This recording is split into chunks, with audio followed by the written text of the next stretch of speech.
징역 5개월. 사람을 죽이고 받은 형량입니다.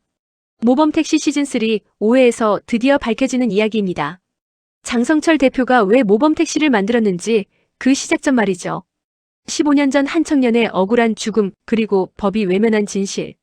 이번 에피소드는 단순한 복수극을 넘어 모범택시라는 조직의 존재 이유를 정면으로 다룹니다. 오늘은 사화 마무리와 함께 5회 예고편을 통해 드러날 충격적인 과거 이야기를 분석해 보겠습니다. 윤시윤이 연기한 차병진. 전직 변호사였지만 살인 전과로 자격이 박탈된 인물이죠. 침수차를 새 차처럼 둔갑시켜 팔았어요. 피해자 오 기사는 1억이 넘는 택시 번호판을 순식간에 날리고 건물 옥상에 섰습니다. 법의 허점을 이용한 사기였죠. 김도기가 움직였습니다. 이번엔 호구도기로 변신했어요. 돈을 펑펑 쓰며 중고차를 쓸어 담고 백대 계약이라는 미끼를 던졌습니다. 차병진이 덥석 물었죠.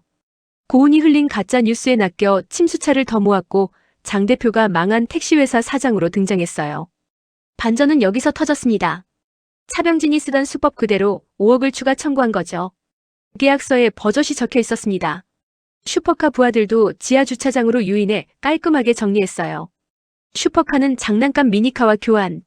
계약서에 깨알같이 적혀 있었죠. 그리고 마지막 응징. 차병진을 불량 침수차에 태워 내리막길로 보냈습니다. 너희들이 타고 있는 그 차 어딘가 익숙하지 않아? 도로 위 시한폭탄을 타고 있는 기분이 어떤 건지. 눈에는 눈, 이에는 이. 완벽한 복수였습니다. 구독, 좋아요 부탁드립니다. 사회가 끝나고 5회 예고편이 공개됐습니다. 그런데 분위기가 완전히 달라졌어요. 이번엔 가볍지 않습니다. 장 대표의 목소리가 들립니다. 내가 모범택시를 만들게 된 것도 동수 형님 때문이었어. 드디어 모범택시의 기원이 밝혀지는 겁니다. 15년 전 박동수라는 사람이 있었어요. 시계 수리점을 하며 아들 박민호를 키우던 평범한 아버지였죠. 박민호는 대학교 배구부 선수였습니다. 유망한 선수였어요. 그런데 체육관에서 훈련 중 사고로 사망했다고 기록됐습니다. 하지만 그건 진실이 아니었어요. 재판정에서 박동수가 절규합니다. 사람을 죽여놓고 징역 5개월이라니. 이게 말이 됩니까? 사람 목숨이 5개월짜리인가요? 예고편에 나온 빌런의 대사를 들어보세요. 진짜 죽은 거 맞지? 확실히 묻은 거 맞는 거지? 이건 사고가 아니었습니다. 살인이었고 조직적인 은폐였던 거죠. 박민호 사건의 진실은 이렇습니다. 배구부 내부에서 가혹행위가 있었어요. 선배가 후배를 폭행했고 박민호가 죽게 됐죠. 그런데 이걸 훈련 중 사고로 조작한 겁니다. 체육계의 고질적인 문제예요. 폭력 가혹행위, 그리고 조직적 은폐. 코치진 선배, 동료 선수, 운영진, 그리고 사건 은폐를 지시한 상위 인물까지. 여러 사람이 공모해서 진실을 묻어버린 거죠. 박동수는 아들의 억울함을 풀어달라고 외쳤지만 법은 징역 5개월이라는 어이없는 판결을 내렸습니다. 아버지 입장에서는 미칠 노릇이죠. 아들을 잃었는데 가해자는 증거 부족으로 몇 달 만에 세상으로 나온다. 이게 정의인가? 법이 제대로 작동하는 건가? 그리고 박동수는 절망했어요. 자살을 시도했고 장성철이 그를 막아냈습니다. 법이 해결하지 못하는 문제를 직접 해결하겠다고 결심한 거죠. 모범택시는 단순한 복수 대행 서비스가 아니라 법의 빈틈에서 버려진 사람들을 위한 마지막 구조대였던 겁니다. 그 출발점이 바로 박민호 사건이에요. 예고편에서 장 대표가 병원 환자복을 입은 박동수의 손을 잡는 장면이 나와요. 박동수는 휠체어에 앉아 있습니다. 그런데 여기서 문제가 생겼어요. 박동수는 치매에 걸렸습니다. 15년 전 사건의 유일한 목격자이자 생존자인데 기억이 점점 사라지고 있는 거예요. 장 대표가 말합니다. 동수 형님, 저 못 알아보시겠어요? 시간이 얼마 남지 않았습니다. 박동수의 기억이 완전히 사라지기 전에 끝을 봐야 하는 거죠. 그럼 이번엔 어떻게 복수할까요? 예고편에서 김도기가 말합니다. 그럼 더 서둘러야겠는데요. 기억이 전부 사라지기 전에 박민호라는 존재가 임동현한테는 어떻게 다가갈지 한번 보죠. 임동현은 박민호 사건의 핵심 가해자로 보여요. 배구부 선배였을 가능성이 크죠. 도기의 작전은 심리전이에요. 박민호를 소환하는 겁니다. 이번 작전은 물리적 응징이 아니라 심리전입니다. 15년 전 죽은 박민호가 살아있는 듯한 신호를 만드는 거죠. 예고편에 메모가 등장해요.